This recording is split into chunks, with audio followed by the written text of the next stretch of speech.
Hello and welcome everyone, and welcome to Grape Finance's weekly AMA. As you can see, I have a very colorful background and very colorful clothing, which is because I'm in a beautiful location, somewhere in Egypt. You should definitely visit. Anyway, as always, we have LB. Welcome, LB. Hey guys, how you going? Good to be here as always. Definitely. And I have the questions on my phone because it's an easier read. I'm going to do my best to make the AMA as standard as possible. I think it's going to be fine. We're starting the questions with Perek DeFi, who had a question like, what are the difficulties in creating lending and borrowing system? Is borrowing going to be a 0% interest? Well, I guess difficulties would be quite a few moving parts. It's not just like a one contract thing. Like something like I guess like a Titano fork or whatever is like a one contract thing. Even two forks, they have quite a few different contracts and they all talk to each other. It's a little bit more complex, but the same as lending is there's quite a few different contracts. They talk to each other. They have to talk to each other to work. And then you also have the I guess the oracles that need to get the proper pricing for the assets that you're lending and borrowing, and that's a major major thing that needs to be done properly, or you could result in major issues, and also could result in vulnerabilities if you do it incorrectly as well. So I guess difficulties is there's a lot of moving parts, and also the the security aspect. You want to make sure that's taken care of, and that comes down to a few aspects. But the pricing is kind of one that is often manipulated sometimes, and if someone can manipulate pricing, then they can flash loan attack it and things like that, and liquidate people and then drain the fund. So that's kind of like, well, you obviously want to prevent that from happening, and that's why we'll be using uh, I guess you could say battle tested code, not trying to reinvent the wheel, so to say. But also we'll work on getting a full audit anyway, just to make sure things are good. In terms of borrowing interest, we're not going to do a 0% interest. It'll be more an interest based on demand, supply and demand. It's basically the similar idea of you could say Aave and uh, protocols like that, compound and all that sort of stuff, where supply and demand determines the interest rates, and then there'll be like a boosted interest rate with the reward token as well that's available for it. So yeah. Yeah, that sounds very clear. So it's not going to be a 0% interest. It's going to be an interest that um, has to do with supply and demand, like regular Yeah. lending and borrowing, right? And that would Yeah. also mean then that you could also lend grape and wine, right? Yeah. I mean, that's the idea. We want to integrate that into that. Yeah. Yeah. So it's not just posting it as collateral, it's also having the lending and borrowing of the tokens as well. Yeah. They'll be part of the essentially a pool that you can add to or take from essentially. Yeah. Okay, cool. Um, then it continues with are there plans for being able to add collateral on the lending and borrowing systems for tokens such as AVAX, RepETH, RepBTC, Luna, etc.? Yeah, actually, it's won't be exclusively grape and wine. It will be more, we'll add the major tokens as well. Just because then it opens it to a wider market. So yeah, definitely. All right. Ashen to Ashes actually goes the way you've just explained, like using battle tested code, but they Mm.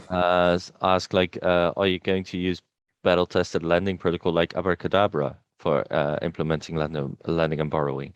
And he also gives the example of the bomb protocol doing something similar. Yeah, yeah, yeah. I've seen that actually. It's pretty cool. I like the what they've done there. With BUSD, I think it's called. But I don't think we'll use Abracadabra because that's the point of that really is you lend and borrow, but you're essentially creating MIM, like you're creating a stable coin through that, uh, which is not directly the goal of this platform. The goal of this platform is more using the existing coins as collateral, and also if you want to borrow some as well. So it's kind of a different purpose. But we will be using, as you said, the battle tested code. We'll be borrowing from Aave, Alchemix, and also Imperimex down the line as well when we launch that sort of more leveraged farming, leveraged loans. All right. Um, then we move on towards operator, who asks, will Grape Finance ever make a DAX? No plans at the moment, but it's part of like the goal of a DeFi hub. I guess that's also part of it. Uh, but the problem with the DEX is that if you don't have liquidity, it's useless. You know, if you don't have liquidity for the multiple coins that you want to trade against, it's basically a useless DEX. So if we just have a DEX for our own tokens, like sure we can get the fees and whatnot, but say you want to come in through USDC, well, there's no liquidity, so you're going to have to go through Trader Joe or whatever, buy MIM with USDC, Yeah. and then bring that over to our DEX to buy our tokens with MIM. And then it's like, well, you just add another step to the thing. So in other words, you'd want to make a DEX with either you do something more like Curve or Platypus, I guess, where it's like a stable coin platform to trade. It's uh, essentially no slippage between stable coins using pools like that. Or you do the Uniswap, I guess, Uniswap idea of liquidity pools. But then if you do that, well, you need pairs for a lot of tokens. You're going to need the AVAX pair, USDC pair, your AVAX USDC pair, I mean, and then all the other ones that you'd want people to trade with to go through the routes to actually buy the coins on the platform. So you'd need to incentivize that, which is not a problem. It's just that, I think as well, Avalanche kind of is almost lacking dexes. Like you've got Trader Joe, which is really the main one by far, and then you got Pangolin, which is kind of like, I guess, number two, but it's compared to Trader Joe, it's much Tiny. less. Yeah. So And then there's a there bit on does Sushi need to be Swap. more. Yeah, there's Then a little there's a bit on bit of Sushi Swap. hmm, Yeah. And Sushi Swap's everywhere. And I do like Sushi Swap. But the problem, like if you go to Sushi Swap on Binance, for instance, there's basically no liquidity. And so it's basically useless. So no one uses it on Binance because I can't trade anything. And yeah. that's kind of the problem with DEX is if you're going to do it, you have to actually, if you're going to do it in the Uniswap version, you have to incentivize our liquidity. Otherwise, it's a useless DEX. So Yeah, and then you'd just be something, isolating yourself, right? yeah, exactly. Just Yeah. it annoys the people that you want to make it easy for people to buy the token. And if they have to buy a specific coin first from another exchange to then come to your DEX to buy your token, well, then there's another step that's adding a barrier to entry, I guess. So something will, as part of a DeFi hub, will think about, always keep on the table, but not something on the roadmap right now. Okay. Then there's people consider. Oh, I'm sorry. Chokran. I got a drink. um, that's a good one. Anyway, then we get a lot of people asking, is seeing the flash loan attack that was scary. I Yeah, guess it, yeah. I guess it works saying something about that because that flash loan attack couldn't affect us, and it might help saying why. Yeah, yeah, sure. Well, I guess Beanstalk, they were pretty big on Ethereum. And I've actually kind of almost forgotten what happened there, because a couple other things have happened since then as well. But I'm pretty sure I they think had a governance system. this was Oh, I think this was the flash loan attack. Oh no, that actually was on Beanstalk. Oh, I'm sorry, I yeah, was yeah, confused myself. I thought it was the Phantom one yeah. You had um the redemption one on the redemption. after Yeah, this. So that's kind of like why a couple of things have happened in this time. But yeah, I'm pretty sure that was a flashlight attack as well on Beanstalk. But yeah, I'm pretty sure it's because they had a governance system inbuilt or something like that, where the person essentially flash loaned to borrow a lot of the token, and was then able to pass a governance vote to essentially drain the pool. Uh, I may be wrong on that, but I'm pretty sure that's what has happened with them. And because he was able to pass the vote because he was the majority holder, uh, he was able to drain the pool. But that's because they have a governance system that does that automatically, I guess. To be honest, I didn't look too much into Beanstalk before, um, but it's not something that we suffer from, because, or we would be vulnerable to, because we don't have that kind of system inbuilt. We're kind of with the standard tomb system, and so I guess the idea is, uh, Tomb has the most money by far. They had a lot more money than Beanstalk, and so in other words, if someone has a vulnerability that's, or there is a vulnerability that's, exploited. I guess, yeah, in the Tomb system, they would attack Tomb. They wouldn't Yeah, attack Beanstalk first. They would attack the place where the biggest money is first. yeah, So yeah, so that's, in other words, the standard Tomb system is vulnerable to this attack. So neither are we. yeah. Um, I think that sums it up quite nicely. There's actually all the way at the end, there's a question about true community governance, so that I think that touches on it. So I'll skip to Mm. that one. So operator asking, are there any plans for true community governance, like a real DAO? Yeah, I think so. I think that is where we want to kind of end up, to be honest. Right now we're still like early stages, we're still pretty young, we're still pretty new, and we don't have our, core products released at the moment. We're essentially, the seniorage protocol, with a couple like little bonus things, but the core feature of it hasn't been released yet. So that's something we'd need to release first, and then move to a kind of like a more of a DAO governance, community oriented DAO.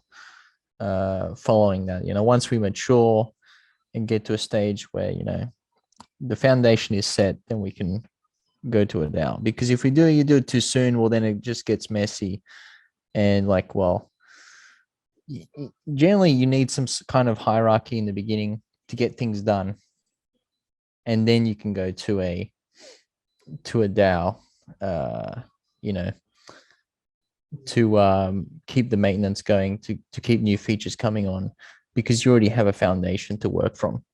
Yeah, exactly. When you're small, you sometimes need to move fast, and being a Yeah. DAO then is actually counterproductive. Whereas when you're big, it's okay to move a little bit slower, but then you have a DAO to give some more trust and Mm. credit to everyone, right?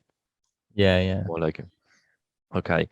Then we move on to Fizzle, who asks, what are the strategies of the Treasury and DAO over the next month or so, as far as investments and expanding liquidity? It seems like they have been taking advantage of the high Grape price to buy MIM and build out LPs. What else is being considered, worked on? Yeah, so that's kind of been a main strategy, I guess, is we have I've focused a lot on the wine mim LPs at the moment because the liquidity has been a little bit low in that, Yeah, especially compared to the peg. The grape mim liquidity has grown like really well over the yeah. last couple of weeks. And so the DAO has been using the essentially zapping into the wine mim LP uh, to own, I think it's about 15% of it now, or almost 20%, 15 to Solid. 20% of that. Yeah, so that's quite a bit of protocol liquidity there. But we'll continue that as we go along anyway. And then as if we need with uh, the grape mim as well, we'll add into that as well. But at the same time, we have obviously some AVAX, which I'm looking to add into just a simple uh,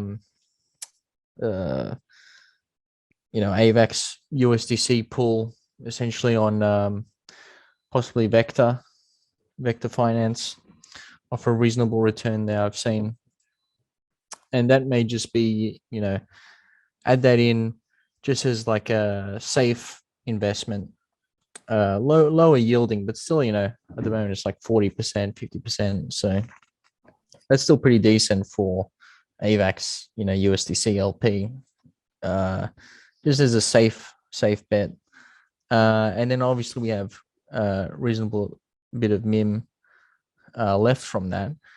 And that's going to go into the DAO will put some into the LC sale that comes up, because I think that's kind of like a win-win, to be honest, because part of that will come back to the DAO anyway.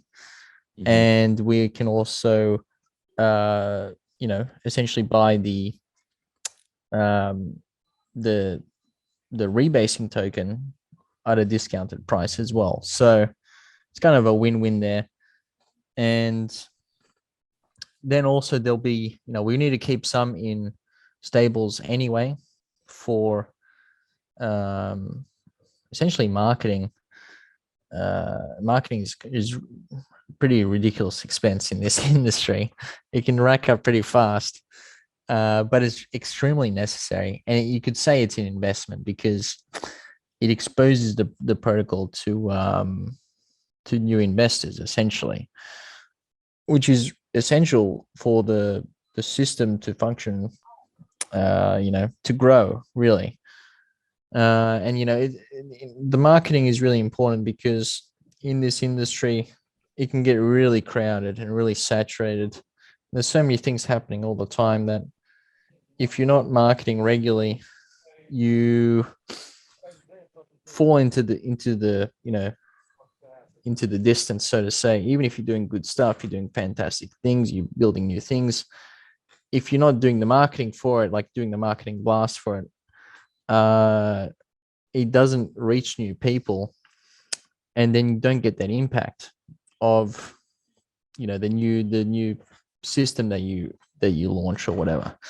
So we always need to keep a bit for marketing expenses, and it does get expensive, unfortunately. But that's just the way it goes. But that we'll keep that in stables, so that's always good to have in stables anyway, so that if there's another opportunity that comes up for some sort of investment, You always have stables. It's always good to keep stables. But as well, looking into more like, I guess, smaller allocations for higher risk, I guess you could say higher risk yielding platforms, essentially tomb forks, because we know them well. So some of our partner protocols will likely invest obviously smaller than the USDC AVAX LP allocation, but into some partner protocols um, that are tomb forks essentially, because we know them well, we know the strategy well, and we know teams that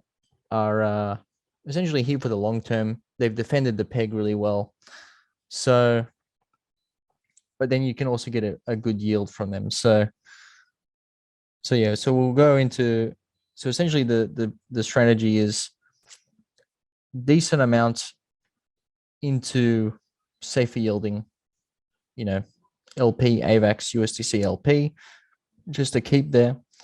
Because we, obviously are invested in AVAX as well, as in the, invested in the future of AVAX. We're built on AVAX.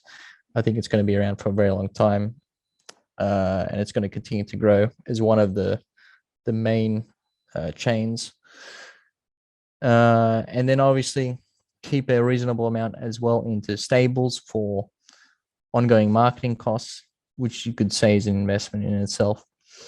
And then a small allocation into, I guess you could say, higher risk investments, like I guess you could put LC in that into that basket as well, like I guess higher risk because it is a rebasing token. But essentially we get a portion of that back anyway, so it's kind of like a bonus. And as well, the high risk category would be, other tomb forks that are mature and, we converse with regularly anyway.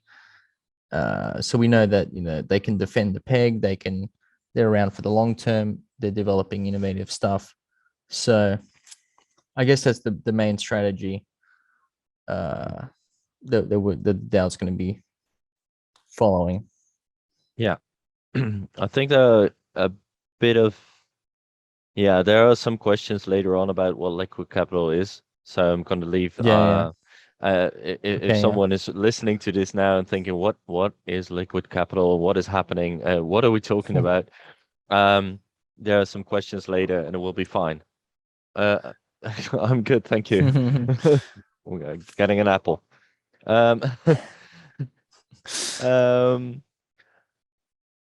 Anyway, the next question is going to be from Taz from the Senior Circus, and also one of our mods, by the way. He asks, like, the nodes documentation mentions following, like TWAP less than 1, the treasury balance of Grape is burned to decrease supply permanently. And the question is, how much is burned? And is this an automatic burn that happens when the node is created, or is it still a manual transaction? And this is interesting because, the Senior Circus is really big on making stuff like that automated in a way. And so I think that question stems from that background a little bit. Yeah, well, it's technically not automated, but it can be. The way it is in the contract now is it can be automated, but it's sent to essentially the treasury portion is kept in the contract until withdrawn. So that's a transaction, but that transaction can be automated anyway, and then you can, automate. All right, well, we'll just burn this portion. But the thing with automation anyway is that it needs to be tweaked, because then you'd have a set portion of it that would be burnt. But at the same time, it's keeping the grape from the treasury portion in the treasury and not doing anything with it is technically almost the same as the burn anyway. Because it's not being added to sell pressure. It's just being held. And then it can be used when above TWAP to sell for actual income. Whereas if you burnt it all, well, then you can't sell anything. So you miss out on that income. The burns are I guess, a discretion of the DAO at this point, at this point in time. Portion will Right. always be burnt because it kind of with the way the tomb fork system works, when you're above TWAP, it expands as on a percentage based on the current circulating supply. So if you decrease the circulating supply, then it does decrease the amount of newly minted grape each epoch. So you can, I guess, as we have done before, you can burn some of the supply when above the TWAP to kind of slow down the expansion, in other words, but also keep the rewards high. So it's kind of like a balance in that aspect. And you could kind of do that the same way in below the peg to burn some so that when you get above the peg and it starts expanding again, it expands at I guess, a slower amount per epoch, but still has higher yields. So there's a bit of a balance there. And that's kind of where it gets to the point where if you're going to automate it, because the system needs that continual balance, you need to take that into account. And a lot of the time, it's almost better to manually manage that than to automate that balance, so to say. Yeah. I think there are two portions to this question, as you just explained. Like the first part is the automation, where it just takes a lot of tweaking to make that perfect. And the second part is the burning, like whether burning is actually so good or not. Because as you said, if you're just holding, it's essentially the same as burning, because the only thing that rises or that makes the price go up or down is selling or buying. It's not holding or the supply of anything. By the way, if any of you are not really clear on this, then just look at our YouTube channel and look at the Seniors Basics. It kind of explains that a lot, and it also, the video in Zone 1 explains that as well. Like there's a difference between the supply being big or small, or the selling pressure being high or low, and that actually, the one has to do with the price, like the selling pressure and the buying pressure, and the supply being big or small doesn't really have anything to do with the price. So it's good to keep that in mind.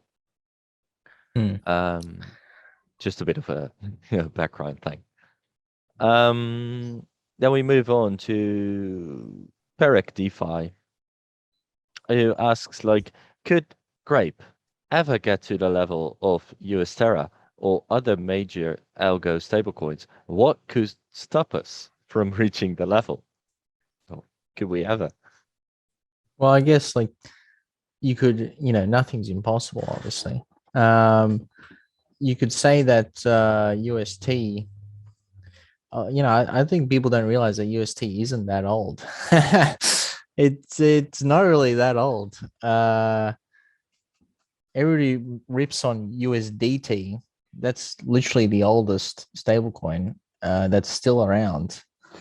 It's like it's pretty old. It's like 6-7 years old almost, and it's still around. I keep hearing it all the time. It's going to collapse. It's going to collapse, and it probably will eventually. But it's lasted longer than every other one, that's for sure. But in saying that, UST's one of the newer ones. It's definitely one of the new ones. It's not that old, but at the same time, they have a huge backing from the Lunar Foundation, which is massive. We're not nowhere near their size. We don't have anywhere near their backing of the Lunar Foundation. So we're much smaller in that respect. But at the same time, we have a lot of things planned, and we can definitely grow to a very large size to where we're not just some sort of like small tomb fork, so to say. whether we get to the size of USTs, I mean, UST is pretty huge. Let's be honest. What's their market cap? Like several $billions. So it would be nice. And I think you can even just look at, I guess, other decentralized stable coins like DAI, which is a collateralized one that has been around for several years now, and it's stood the test of time. You could say it's survived some major crashes in the market and still has not lost its peg. Like we'll say within 1-2%, obviously, but uh, like I mean, a major loss in its peg. And that's a decentralized collateralized stablecoin. I mean, that's growing to a very large size. And you can see, look at MIM as well. I mean, that's another decentralized collateralized stablecoin. And that too is growing very large. And same as Frax as well. So I mean, it's not really like stopping us. There's nothing really stopping us from going. And that's the beauty of the industry in itself, is that, you can create something on the chain, and if you keep adding to it, you keep increasing its use here and there, and it's the longer it stays around, the more credibility it has behind it, which then adds to the growth of it as well. So I guess one way you increase its use is by having a huge backing of it, like a huge foundation that can essentially uh build a whole chain for it, and then build a whole bunch of applications that use it on that chain, and then continue to expand from there. Or you do more like I guess a DAI aspect, where you build a system, you start small, but you continually build on top of it, and the longer it stays around, the more credibility it has, and therefore the more people that use it, and the bigger it grows. So I guess that's kind of, because we don't have a huge foundation behind us to kind of build a whole chain, make it the number one on that chain, and then build a whole bunch of apps that are big name apps that use it on that chain as well, and then go from there. We have to do more of the DAI aspect, where we start small, grow, continue to improve it, continue to increase its utility, and the longer we're around, the more credibility it will have. So I guess that's the idea. Yeah, that's also good to realize that a lot of the big ones started up with foundations, actually, Yeah. instead of just starting up small like we are and then growing naturally, or Yeah. more of like the grassroots approach. Um, anyway, so nothing's stopping us, but it'll probably take a while. That's kind of it, right? Yeah. Um, okay. Then there's an interesting thing going on about um oh wait, first there's Saint. I'm sorry. First there's Saint about I just like to hear any sort of updates or fun ideas flowing around recently. Any update on Node leaderboard, UI upgrade, and lending and borrowing progress? Well, the leaderboard is being created, isn't it? Yeah, it's technically done. There's just like a little issue that needs to be worked out. I've like we've got a database for it, because there's obviously a couple ways you can do it, and you can just pull the data from the chain, I guess, but then it's kind of inefficient. It has to pull the data from the chain every time you load the page, and then pull the data, but then also process all that data, sum up all the data, and then now that we have two different nodes as well, you have to sum that up as well. So you may have to wait like a whole minute probably for it to load if we're going to do that. So we've done it in an actual database, because it's reading from the chain anyway. So if you want to verify, you can always read from the chain, but so that it doesn't take a minute to load on the page, we've made an actual database for it, and that's hosted on an actual server, and so that's all done. The back end's done, and the front end's there. It works on the local. We just need to adjust the there's just a little bug that we need to fix, and then it'll be up. So very, very soon, it's pretty much done. And everything else, I guess, lending and borrowing is coming well, probably mid-May to the end of May. So that's next month, isn't it? May. Yeah. I forget Yes. which month. Forget which You month work we're too in. much, man. You work too much. Next month is It's May. yeah. So I mean that's where it's coming. We've also just integrated Chainlink's pricing feed for the Grape Oracle. So currently just finalizing that. I've already got the tick from Chainlink on that. So that's good with the pricing. Our current Oracle is, just the standard TWAP Oracle, which is fine. But for lending and borrowing, we'd want to, better safe than sorry, use the Chainlink price feed as well. That integrates with the TWAP. So that's done as well.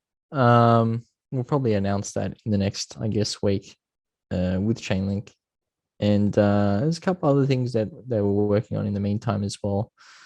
Some, I guess maybe don't want to give too much away. Yeah, some cool little, I guess, buy back and burn things. Oh, and also working with some new, what do you say, new protocols that are launching on AVAX too.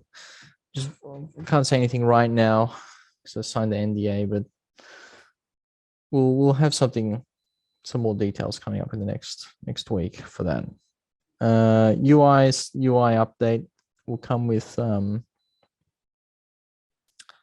when we launch the lending and borrowing, and it'll probably be a separate site, but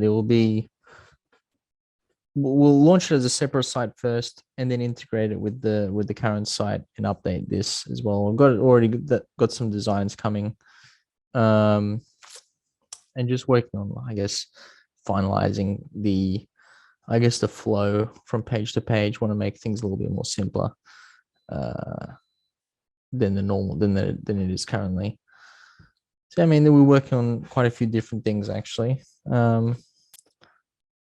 Oh, and like a NFT little NFT dashboard for I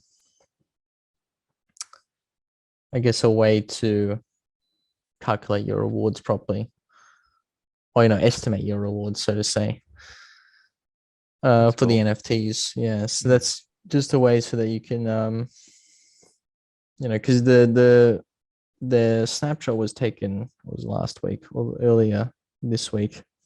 Mm-hmm. And I guess maybe some people were surprised by how much they got. I guess it seemed like a pretty decent drop. Yeah, and it that was. was only like half of the rewards. So Yeah, if you have it a was. dashboard, then it would be I guess nice for you to see how many rewards you could get. I guess this is also the first month as well, and with the first month you'll have the highest rewards. So just because all the nodes were created this month, yeah. So yeah, so we're working on that as well. Yeah, so a couple things coming up. Yeah, that depends though. If people keep on compounding, then a lot of nodes will be created in the following months as well. Yeah, Then that's true. Like we'll because we'll expand our user base as well, and there'll always be a feature of the platform. So that will we'll tie it in other ways as well. We're like make it I guess easier for people to use. To kind of incentivize the node creation a bit more as well. Yeah. All right. Awesome. That was some nice alpha as well there. Um, Taz, coming back to the automatic grape contraction, asks what are some of the future plans to include automatic grape contraction? And then Faisal responds with raisins, and then saying things, yeah, raisin token or NFT for reviving an expired grape node at half the daily return. Right. Well, anything on that would be nice. Well, we actually, yeah, we'll with for automatic grape contraction. I guess it's technically a burn would be that um automatic burn. Uh, yeah, we'll probably announce these very soon anyway. But we're working with a couple other platforms have released, their vaults, auto vaults that do a burn of the token, automatic burn. What you have to keep in mind when you do the burns that it's based on volume as well, and um, you know, it may sound fantastic, like it's better than obviously it's better than doing nothing. But at the same time, it can't be relied on like that's the only thing that you can do to keep the system healthy. You know what I mean? You need to actually have a utility for the token. That's how you keep the system healthy, rather than focus directly on the burn. But it is something that we will add in, working with some partners to create some sort of or utilize their already made burn systems for the protocol. So yeah, we'll announce that very soon when that's Yeah, really cool. finalized. Yeah, really cool. And that, I think that's also just the question that is buzzing around DeFi these days. Like, yeah, you need utility for the token, and you need some burning probably. And the interesting thing is, where does the priority lie? Like, does the priority lie with the utility, or does it lie with burning? And what I hear from you all the time, and I kind of agree, is that the priority needs to lie with utility, and then burning secondarily. But there are some Yeah, people who yeah, just focus on the burning all the time, and like, yeah, but yeah, that's not it, man. But I guess that's just the way you look at it. yeah. Sure. I mean, I think a burn is you could say it's a you could say it's a utility in itself, but it's not really supposed to be.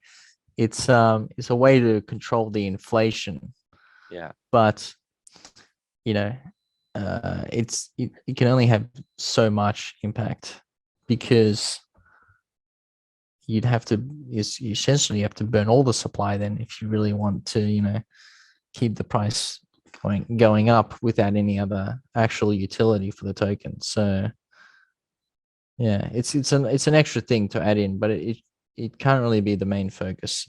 I would say. Yeah, cool. Burn all the supply. All right then. Yeah, yeah.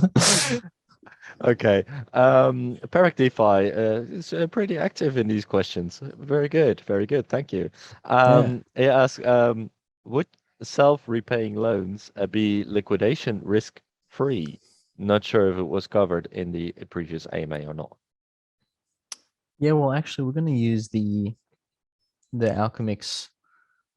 uh Alchemix design for the self-repaying loans, and they already have that inbuilt where it's liquidation free on that specific loan. But because we won't have all of the loans be self-repaying loans, just because of different yielding strategies and whatnot. So there will be some loans that are liquidation free, and then some loans that aren't liquidation free. So we'll go make that clear on the UI and on the actual platform when that all launches, and beforehand as well, when we release some more details on that.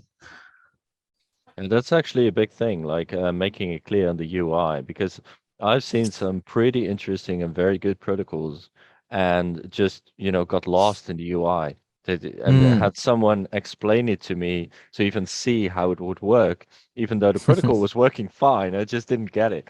And Yeah, so, yeah. and I guess that's one of the things that we are focusing on with Grape Finance as well. Like what does it look like, and are you getting it when you're seeing it? Yeah. Are you understanding it? And that's I think what Dave is doing pretty well. Um, and Mm. Fizzo's now started to help with that as well. Yeah, yeah. Good stuff. Um, okay. Now some of the questions turn to liquid capital, which is from A and B. Why is liquid capital being created? What is it trying to accomplish? Well, honestly, um, I think that would be a good question for a liquid capital AMA. However, it's not yet there. Um, yeah, so essentially liquid capital, because it does kind of have a lot of the same team, but it's still a different protocol. And I think the best person to answer this question would be Eric. And I don't see Eric in the group right now, so I'm not able to give him the mic or anything to have him explain it. But maybe you can explain it for him, LB, or would you give the same answer as I would? Yeah, I guess I can give like a general idea. I mean, the goal of liquid capital is to connect multiple different protocols together and offer like a support network, so to say. So, across chain as well, it's essentially started from the idea of, supporting tomb forks with their peg. Uh, but it can work just the same for any protocol at all, really. To add a support network for that protocol directly. So in the first instance is with the pre-sale that essentially works as, you could say an affiliate pre-sale where a large portion of the sale amount that particular partner is able to bring in goes back directly to the partner, which is something usually you don't see at all in DeFi space. Usually, when you do pre-sale, it's basically, it all goes to the liquidity of the token, and then also to the specific team in the treasury. Whereas this is going to, I think it's actually 40% is going directly to the protocol itself that brought in the essentially the affiliate protocol itself that's going then to their treasury to be able to directly support their protocol upfront. So it gives you a treasury injection straight away. In the tomb fork aspect, that then means, well, the treasury gets a large amount of capital that can be used, obviously, to invest and as well to buy back and burn, if you want, the peg token of the fork. So that, I guess, is the first aspect of how it's going to help each protocol, and that's kind of like the main goal of the whole thing anyway, is to offer support for protocols. And obviously with the rebasing token, you have taxes on each transaction, and then that builds a treasury for that particular, for the actual Titanium fork, you could say. And then the idea is for that treasury to be invested in protocols. So that's also what's going to happen. The treasury will be invested in different protocols to generate revenue as well for the system itself, but then also to support the partners, in other words. So the main thing it's trying to accomplish is a support network for partners that are, I guess, genuine in the space. Yeah, it's an alliance of sorts, Yeah. really. At Liquid Capital, we're kind of combining all of the serious protocols, so to speak, at least the ones we can Mm. find, which are a lot, by the way. And we're combining all of them, and then yeah, as you said, like 40% of the pre-sale will go to the protocol in question, and with Tomb Forks, that means 25% of that 40. So actually 40 is 25 and 15. So 25% will be a direct buying and burning of the pack token, not all at once, but spread out. And yeah, and then there's a 15% that the protocol can use in different ways as it sees fit, but necessarily used for the protocol, of course. Mm, Um, but that's just the pre-sale, and of course, non-tomb forks have this in different ways. It just depends on what you are. But what I also see as a reason, actually, like Liquid Capital is in essence a Titano fork, so it's not in that aspect, it's not truly new. But oh, someone is going to make a lot of noise. I hope you. I'm sorry. But um, the way it's set up and its intention definitely is like, let's make a huge alliance of everyone and let's have everyone work together a lot. And so what it does mainly is give some attention to credibility and some attention to who's actually being a solid player in the space, because they would be working with liquid capital. And of course there's also just a smudge of interesting things that like a little bit of alpha about liquid capital that came out, that it probably would be working with NFT sales for charity, which I think is a beautiful thing. mm. Yeah, that's an added benefit. That's doesn't it's not directly for the protocols, but it's for I guess a better to make a difference in the worlds Yeah, and also have directly. DeFi, and yeah, and also have DeFi, actually work that way, because Mm. there's still a little bit of a crypto in general and DeFi in particular definitely has this shady appearance to a lot of people. Like people don't trust it, and Yeah, if you then start working towards stuff like that, that's really awesome. yeah. Mm. Um, Yeah. anyway, so I think that was announced, and therefore I could say it.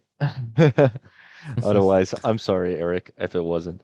Anyway, um, I think he did announce it though. Anyway, um, let's move on. Yeah, why is Liquid Capital being created? Was the benefit to Grape Finance for being a part of Liquid Capital? I think we kind of covered that too. Mm. And what will Grape do with the funds it receives from Liquid Capital? Well, 25%, as I said, it is necessarily for buying the Grape token and then burning it. And then the 15%, I don't know, but LB, what are we going to do with that? Well, it will be put into the treasury to go along with the rest of the investments that we make. Partly, as I said before, we will do obviously the AVAX LP will be the main, safety net investment. Uh, some for marketing, which is like an ongoing investment in the system itself.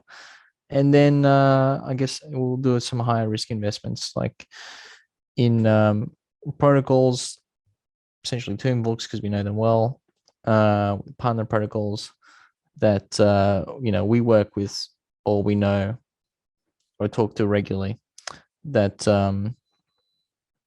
you know we know have a track record of being around, staying around, innovating, and defending their peg well as well. Yeah, definitely. Last question on liquid capital is if I buy in the pre-sale for liquid capital, what am I buying and how would I profit as an individual investor? Well, this is actually in the white paper, but that's, here and there spread out. So if you can find it, I'll probably put it in an announcement again, so that people who want to read the white paper can. Mm. Um, anyway, what you'll be buying essentially is a pre-sale of the token. The way it works is that essentially 50% of your investment goes towards buying the token, but then as soon as the token actually goes to public sale, uh, the Well, it's made in such a way that the 50% actually becomes the 100%, like immediately. So you're not you're not giving away 50% actually, because the way that the liquidity is put up, that is essentially the price is doubled from what it was in the pre-sale. So you are just investing in the very starting price of liquid capital, and then at the same time supporting the protocol where you were buying it, and helping liquid capital build some initial liquidity. So it's a win-win-win in that case. All right, let's move on to Samurai Jacques. How do you plan on enforcing the lending and borrowing? Enforcing the lending and borrowing, that's interesting. Like, will there be bonded liquidity, or will there be bounties like Taro? Will the lending and borrowing side be separate? And we already discussed that. Or would everything be incorporated as potentially loaned and borrowed tokens? And then within brackets, hopefully not, as some choice and separation would be beneficial and sometimes needed. Yeah, yeah, for sure. I mean, that's the idea. It's like an add-on to the platform. It's not the platform. We're a base layer seniorage protocol, and then we have lending and borrowing available if you want to use it. So I mean that's the idea. But it's obviously no one's going to be forced to use it. You'll be incentivized to use it through the APR that you'll get, obviously from the pool itself. Is the supply and the demand determines the base layer, the base level APR, and then there'll obviously be a reward token for that as well, specifically that can boost certain pools. So that's how we will incentivize lending and borrowing. Plus, you'll be able to technically, leverage your assets like that in a way where you can, post as collateral, borrow, post as more collateral, borrow, etc. Loop like that. And farm with that as well if you want. I mean, obviously there's quite a few different strategies, so we'll need to make some guides for that as well. um yeah, it's we'll also want to add in, it's part on the roadmap as well. We'll add in a bonding feature for the LPs, uh which will likely be rewarded in that token as well for a discount, but that's to do with Grape's LPs. I do like the Taro bounty system. Um, we may do something like that, but that's to do with the I guess you could say the Imperimex, the original version of it. But yeah, we're mainly going to be incentivizing it through obviously the APR that you'll get from the supply and demand, and then obviously the reward token as well, which can boost certain pools. Plus, like no one's forced to use it. You can use it if you want, if you see a benefit to it, which is the idea of it anyway. Yeah. Okay. Then we have the actual last question, which is good because we've gone almost an hour already, Mm. but it's a big one though. I'm gonna read it all. It's got 1, 2, and 3. And maybe we should start with 1. Uh, Fingers is also to. Oh, okay, good. Sako Sakomano says, "Hi, I have some questions for the AMA. 1. When will a specific section for the remuneration of NFTs be implemented on the site? 2. Could you insert a section in the Discord NFT demand offer so that you don't have to sell NFTs on NFT trade, NF trade, or whatever? 3. Could you put on the site a summary of all the users' exposure in which it is possible to see all the deposited and earned? Thank you. And could you please display a timer for the next NFT airdrop? maybe all these things should let people understand the project better and keep them more satisfied. Well, here Yeah, you for go. sure. I mean, we're always I'm working on a couple of things like analytics dashboard for users, like a portfolio dashboard for users.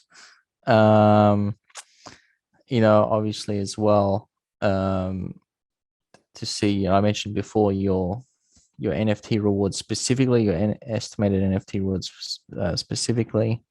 So they're all coming. Like it's obviously it's not like a 5 minute job, and obviously we have like several other things to do as well.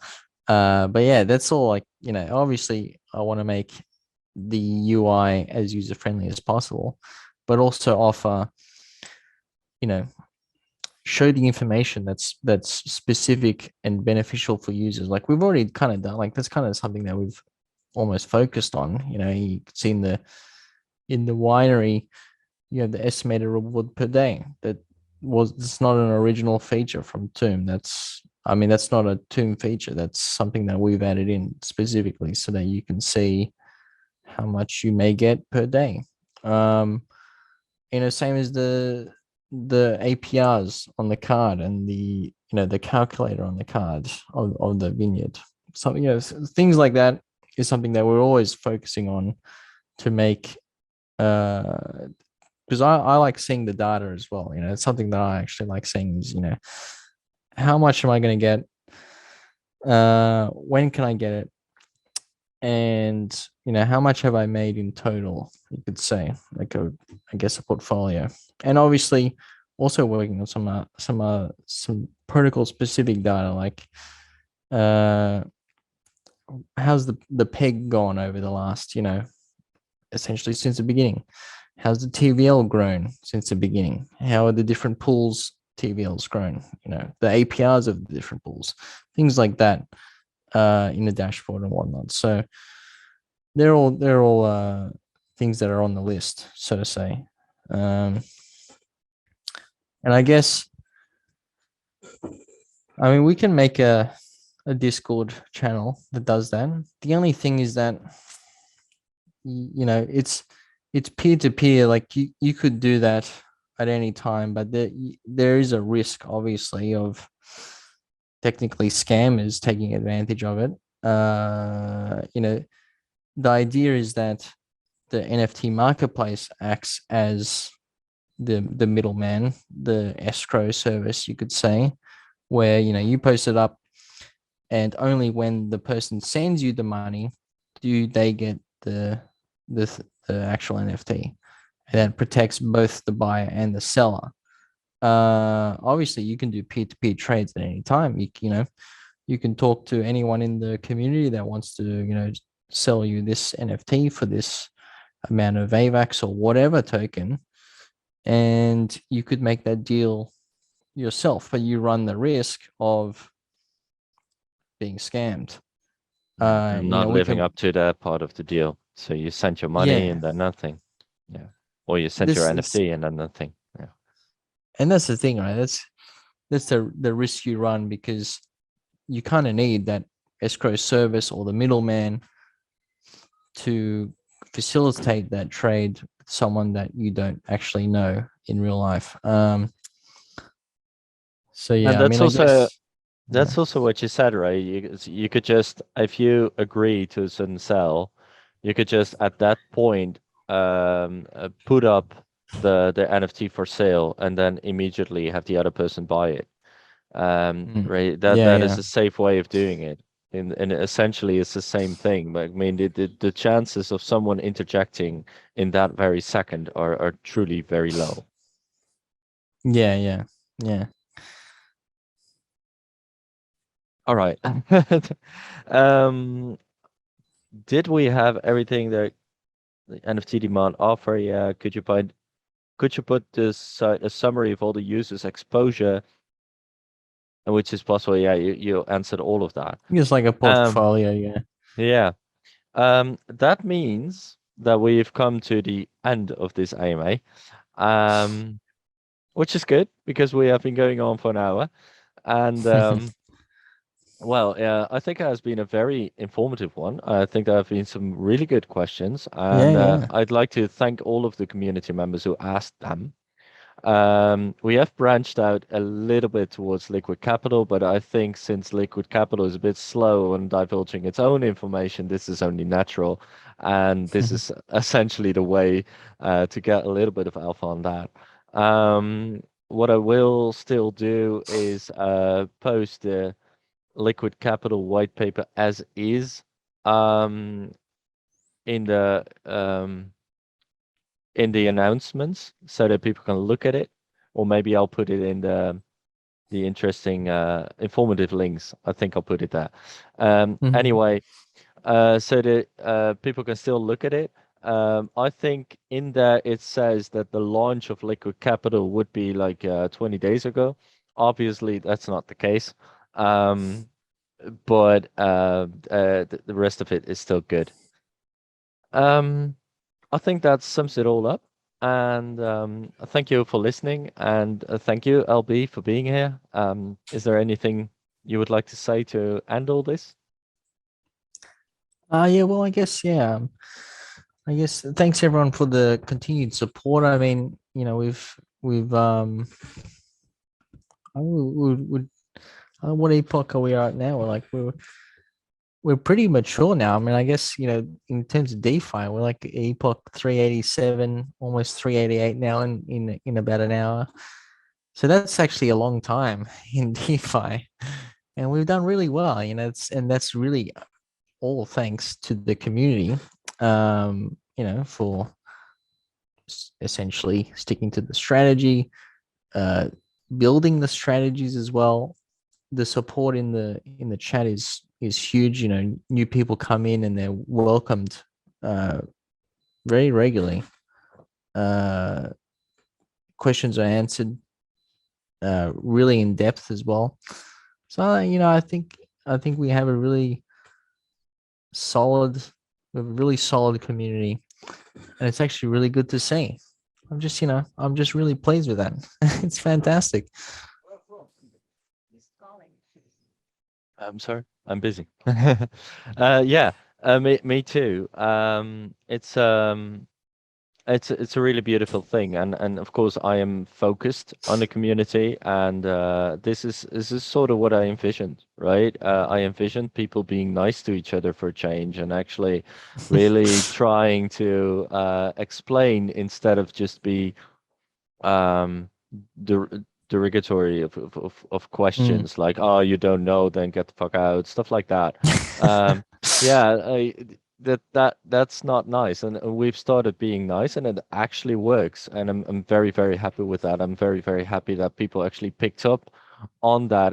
So that must mean that there is essentially there was a need for a place where people could be nice, and we're doing that, and I'm very happy with that, and it shows that we can continue on this way. It Yeah. just works. So thank you so much for being nice people. Essentially, great community. Keep on doing Yeah. that. All right, that's it, I think. Thank you so much for listening. Of course, this AMA will be posted online on our YouTube channel, just as everything else. And see you around. Yeah. Bye bye. Wait, where's the Thanks for end? Oh, listening. there's. Yeah. Thanks for listening. Bye bye.